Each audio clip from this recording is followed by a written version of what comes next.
This is the review for the board game The Search for Planet X, the good and bad about it. By the end of this video, you will know if this game is for you.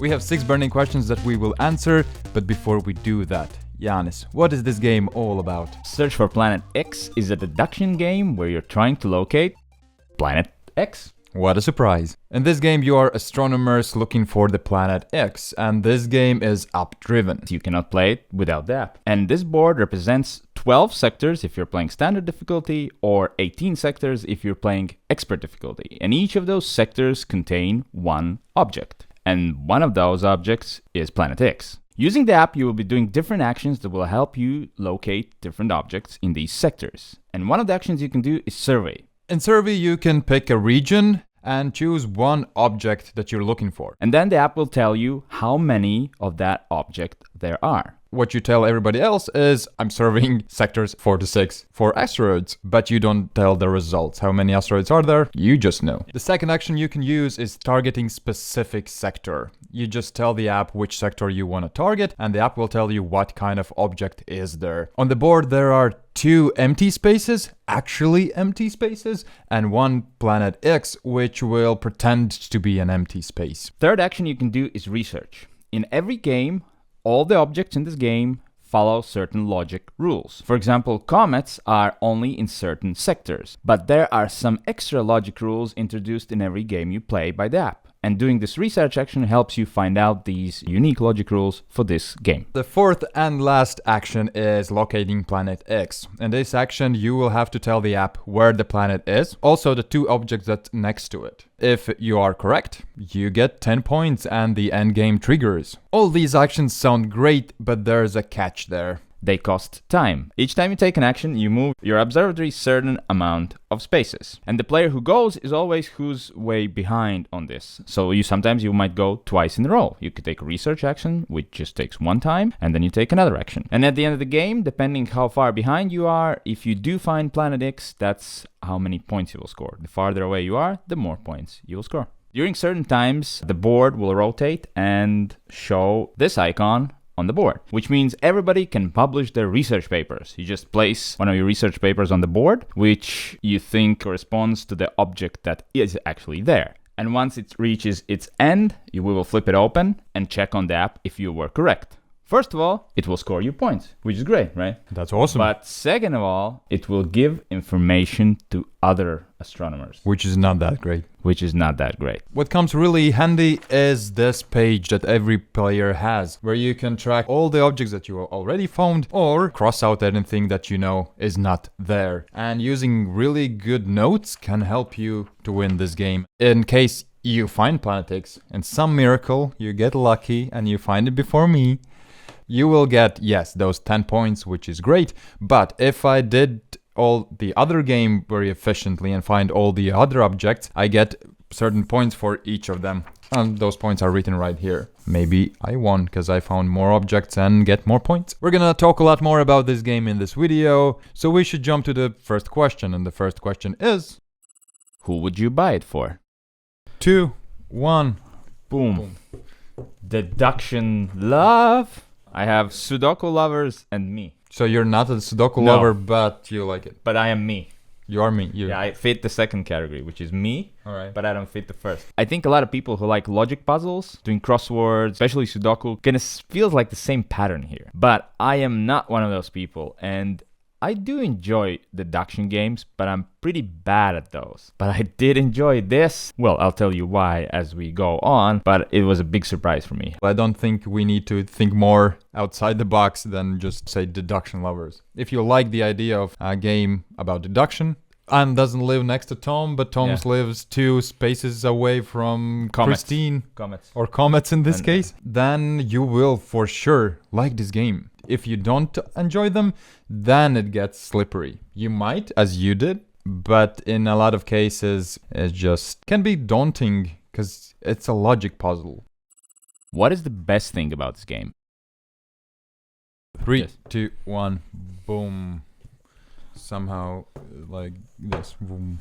Boom. First of all, I played this game a lot solo, and it really works well. Not to say it's bad with other people, it's great with other people. The other thing is chain effect. Each game, at specific points, when you get the right object in the right place, you get this chain effect where if this is there, then this is there. Oh, and if this is there, then this can be there. So this is there. And when you get at that point, you feel like a genius. It really, really feels good. And if a game makes you feel good, third thing is adjustable difficulties. That means that each game you play, each player separately can choose the difficulty at which he wants to play. So people who maybe can feel a bit scared about this, they can change the difficulty and you can prove them that it's worth playing this game. Equal the playing field. There's a lot of inner fights going on because you can hand in these research, but that means that you're giving clues to other players. Also the inner fights when you can survey these sectors and when you survey less sectors that will give you more information. But that wastes so much time that other people will have more actions. And it's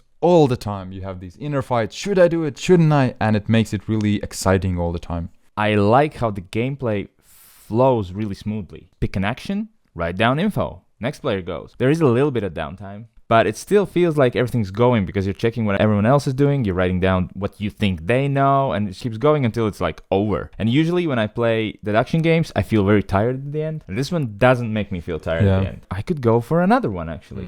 I think there's no points where you feel like I have figured everything out, I can wait for my turn. So that as well will help with the downtime. I haven't played the expert variant yet. You said you have, right? Yeah, I have. Yeah, I haven't, and it doesn't feel like I need to yet. I feel like the standard game mode just gives me so much options to play, and it feels very different. So I even haven't tried that. Well, the playtime is also it's around an hour, but it still doesn't feel that long. I thought I was playing for 15 minutes when it turned out I played it for an hour. It's really opposite, like talking to you. What do you mean? Unfortunately, in space there's not a lot of internet connections, so you can't subscribe to us. But if you're on planet Earth, you can. What is the worst thing about this game? Ready? Yes. 3, 2, 1. It's nothing like chess. But people can feel intimidated by this game because it is a logic puzzle. If somebody has an advantage in this game, I have played a lot more, it will be really hard to start out with somebody who's haven't played it yet. There is those adjusted difficulties as we talked before, but still I think people will feel like, I'm too dumb for this. They will have excuses, which they shouldn't have. It's actually playable for everybody, but it just will feel like it. Even at the end, when one person finds the planet X and the other person's not close or can't guess it right, it can feel like, oh man, I guess I'm dumb. Nobody says or thinks that. They just think it's a sucky game. Yeah. Stupid.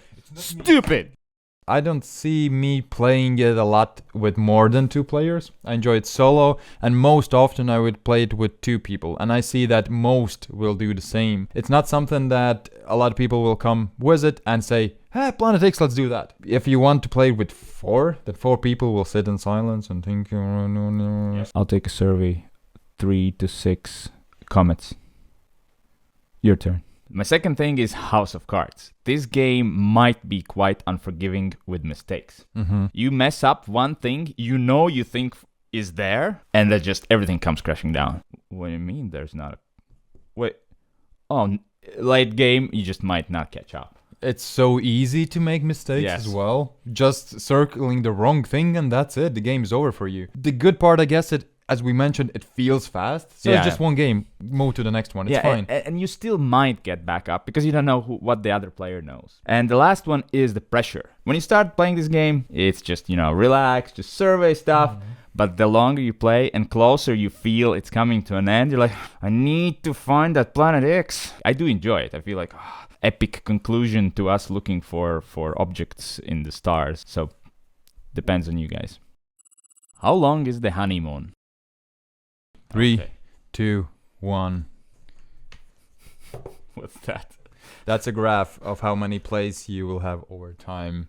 This game is super addictive when you first time play it. So you're gonna play it a lot of times when you buy it. Oops, my graph went out the window right there. You're gonna play a lot of times when you get it. Then at one point you probably will feel like, all right, that's kind of enough, and put it in your shelf. And after a while you will remember, oh, Planet X, that was an awesome game, let's try it. And then you will again go into it. And the positive thing is that the rules are so simple because of the app that you won't have to read it again, ever. Really. Pretty It's much, easy. yeah. Get it out of shelf after a year of not playing it, and again you will feel like this is awesome. Let's do it again. After a few plays, you're gonna go, and then forevermore, I guess. I agree for this. It's very fresh at the beginning. It's exciting. You can put it away, take it back, and each game feels different because of the app.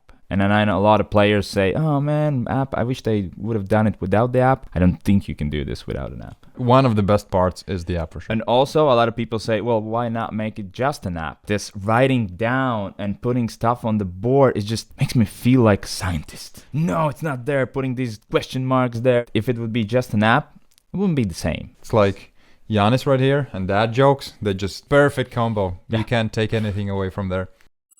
What's the best alternative? 3, 2, 1, boom. Railroad Inc. Mine is Railroad Inc. Roll a lot of dice and then draw a map of railroads and get the most points. It's a very solitary game as well. You just have your sheet and you draw there and you don't really care about other people. Alright, if I draw a railroad there, then I should do that. I felt like it's very, very similar. There's no real deduction here, so it's different that way. But if you enjoy Railroad Inc. and Railroad Inc., then I think you might also like this one. Say Railroad Inc. 3 times fast. Railroad Inc., Railroad Inc., Railroad Inc. I was struggling there. Alchemists is an app-driven deduction Euro game. What else do you need? So basically, you're alchemists, and app generates putting which ingredients together, which makes which potion. Feels a little bit like this, but it is way heavier. It takes way longer. And that one, after I've played it, feels like I've done some work and I feel tired, unlike this. So this is a good lineup. This is the simplest game for sure. Then comes Yep. this, and then goes That's this. the So choose Scaling. your scale where you want to go. Final rating. 3, 2, 1. This fantastic game. I really love it. I'm gonna buy it, and it's fun and it's fantastic. And if you like this deduction, as I said before, it's gonna be fantastic for you as well. But I also can't completely recommend this game to everybody because it might be a hangover for you. Just go back to our worst parts, and if like, let's say 2 out of 5 fit you, don't get this. Try it before getting this. But it is a fantastic game. There's no discussion there. It's a must-have for me. Had an inner fight with me, should I put down fantastic because of the reasons you mentioned, that it might not be a must-have for everyone, but still, there's so much love put into this game. There's nothing really to take away from it. Yeah, it's and just nothing really polished to give it. to the max. Amazing game, and it does look good as well. It's a very beautiful. Well, I mean, I love this game. So what else? Anyways, I hope you enjoyed this review. Subscribe, like, and do all the other things, right?